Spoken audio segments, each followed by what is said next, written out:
Daro, sastav. Короче, ლანჩხუთელების საყურადღებოდ დღეს 7 საათზე გალფის კალონკასთან ლაშისღელის ხიდთან არის ჩამოსახოლმი რა.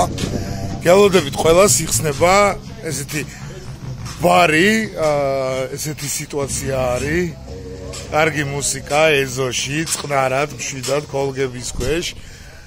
7 საათზე იხსნება და გელოდებით მეც აქ ვიქნები დღეს. ლანჩხუთელების საყურადღებოდ და რავი გამოვლელებმაც ლანჩხუთში რო შემოხვალთ ხიდზე როგორც კი გადმოხვალთ გალფის კალონკა არის და მარჯვნივ უყვევ და კიდე მარჯვნივ უყვევ. ბათუმიდან თუ მოდიხარ გალფის კალონკასთან მარცხნივ და მერე მარჯვნივ. კაროჩი გელოდებით რა. გელოდებით ყველას რა. ვიგოგონო დღეს. Bang, bitch. იმენა ოჯახური სიტუაცია იქნება ძმებო. იმენა. Bang, bitch.